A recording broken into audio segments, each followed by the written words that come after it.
So mga sangkay, mukhang nilalaglag na po ngayon itong si Coach Tab Baldwin nitong Ateneo.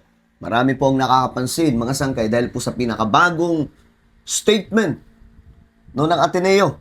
Pero ngayon mga sangkay, isa po sa bad news. No, inirekomenda na po ng NBI. NBI pumunta po yung NBI sa DOJ para kasuhan si Tab Baldwin at iba pang mga coaching staff. Nako, malaking problema nila ito mga sangkay ngayon. Ay, nako po. Anyway, bago tayo magpatuloy sa mga hindi pa po dyan nakakapag-subscribe sa ating YouTube channel, makikita niyo po yung subscribe button sa baba ng video na to. I-click niyo lamang po yung subscribe, i-click ang bell, at i-click niyo po yung all. Sa mga nanonood po sa Facebook, i-follow niyo po yung ating Facebook page. Alright guys, so, ito nga pong nangyari.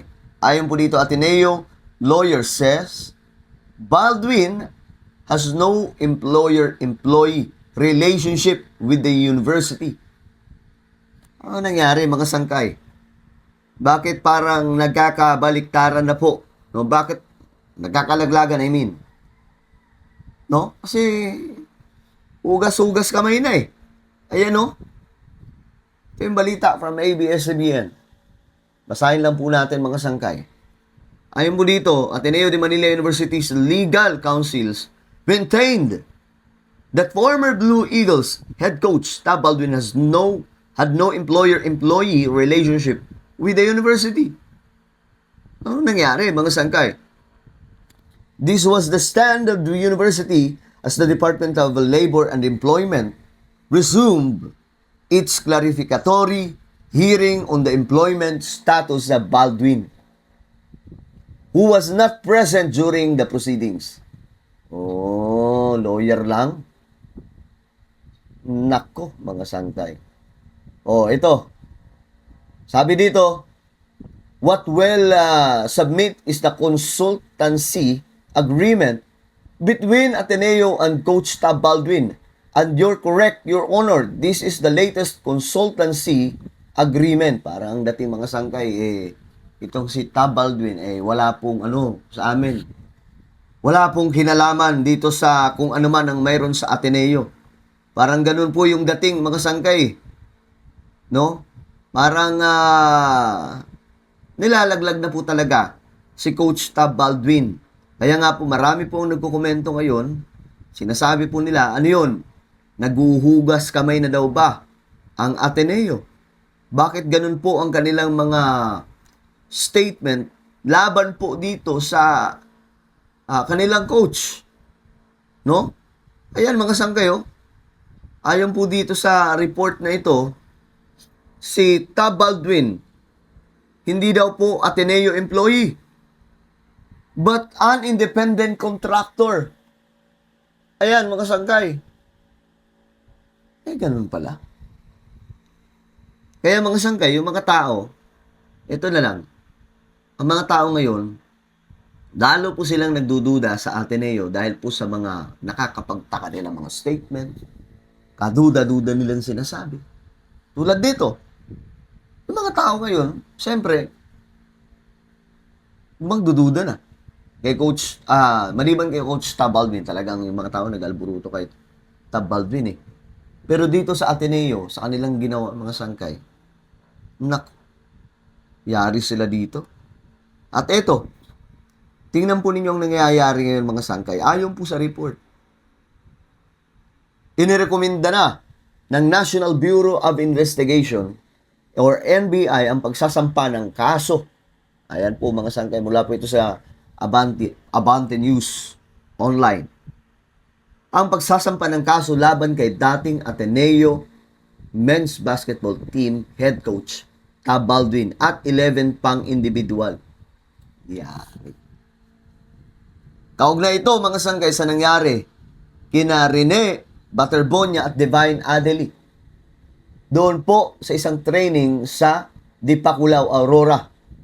Parang kailan lang no? Nangyari po ito kasi mga sangkay nung June 8.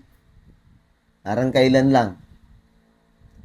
Personal na nagtungo si NBI Homicide Division Chief Romeo Astrero Jr. at iba pang mga tauhan ng ahensya sa Department of Justice o DOJ Oh.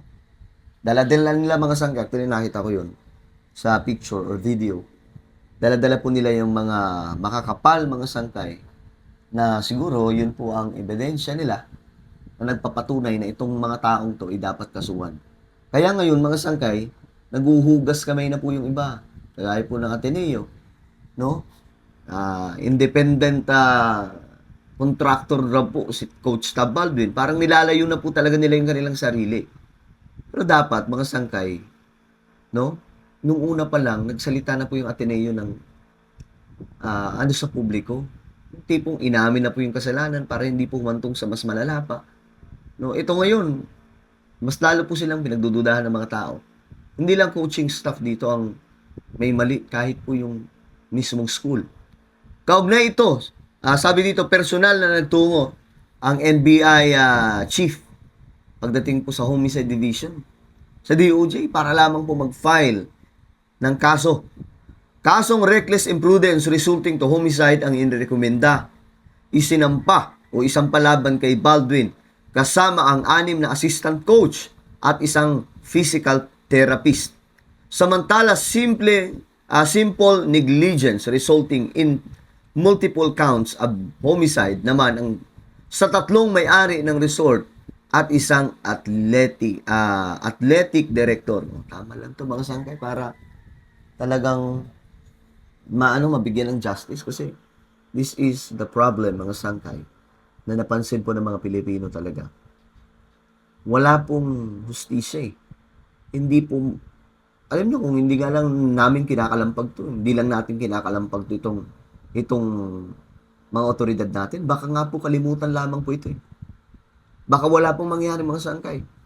Kaya nga halos hindi po natin titigilan hanggat hindi po bumibigay itong may mga sala rin.